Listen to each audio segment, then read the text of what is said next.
Mexico's new president has a tough job: persuade President-elect Donald Trump to drop his plan for massive 25% tariffs. Her first attempt didn't go great. Claudia Sheinbaum focused on the economics of it all.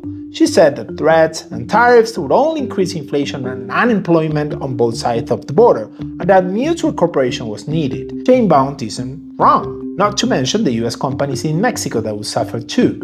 But if Sheinbaum wants to get through Trump and avert a potential economic disaster, there are two things she needs to do. First, Mexico needs to actually do something to curb migration and drug trafficking. And it's not just an annoying request from the gringos.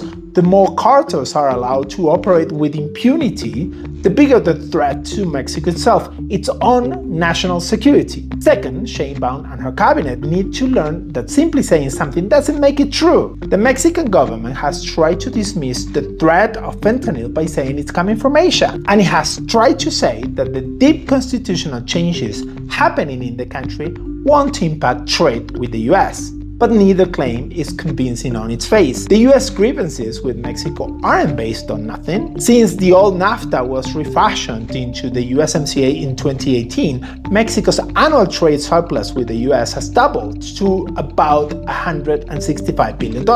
By design or not, the reduction in the US deficit with China was mostly made up by an increasing gap with Mexico and Canada. And the Mexican peso depreciation over the past few weeks could be just a taste of things to come. Sheinbaum knows all this very well. She's already trying to shift her strategy. Trump called her recent conversation the two of them had wonderful. She just needs to remember that actions speak louder than words, especially for a self-proclaimed deal maker like Trump.